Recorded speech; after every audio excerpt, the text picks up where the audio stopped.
शहर में एक बहुत खूबसूरत सी इमारत थी। इतनी ऊंची कि निगाह उठाकर देखो तो सर की टोपी जमीन पर गिर जाए। इतनी खूबसूरत कि एक बार में खूबसूरती निगाह में न भर पाए। जब रात में उसमें रोशनी होती थी तो आंखें चौंधिया जाती थीं।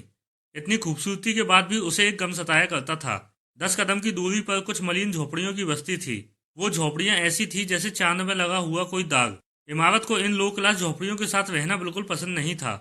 इमारत झोपड़ियों को देखकर नाक मुंह सुकोड़ा करती थी, लेकिन उन झोपड़ियों को कोई फर्क ही नहीं पड़ता था। वो अपनी दुनिया में ही मग्न जी रही थीं। एक दिन इमारत से रहा नहीं गया और उसने एक झोपड़ी से कहा, मैं इतनी खूबसूरत इमारत हूँ और तुम इतनी गंदी झोपड़ी। तुम लोग कहीं और क्यों नहीं चली जाती? इस पर झोपड़ी ने कहा, हम तो जमाने से यही हैं। तुम्हें यहाँ आने से पहले सोचना चाहिए था ना। इमारत, अब तो मैं यहाँ आ गई हूँ, कुछ मुझसे ही देखकर सीखो। झोपड़ी, क्यों? हम में ऐसी क्या कमी है जो तुमसे सीखने की नौबत आ पड़ी है? इमारत, कमियां ही कमियां हैं, कब तक गिनाऊंगी। मैं कितनी खूबसूरत हूँ और तुम कितनी बदसूरत, गंदी, मैली कुचैली।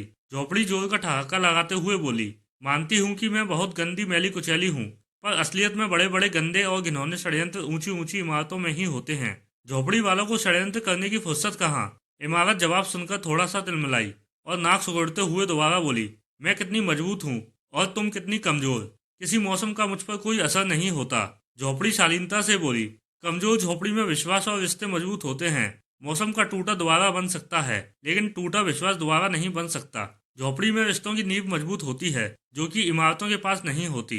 इमारत, मैं रोशनी से भरी हुई, तुम अंधेरे में डूबी हुई। मेरी रोशनी देखकर लोगों की आंखें चौंधिया जाती हैं। झोपड़ी, भले ही मेरे पास तुम्हारे जितनी रोशनी नहीं है, लेकिन सच्ची खुशियों से रोशन चेहरे जरूर हैं।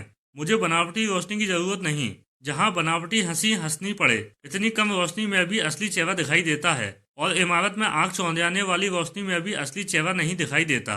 मेरे पास सारे ऐशो आराम हैं, लेकिन तुम्हारी जिंदगी तो फटे हाल है।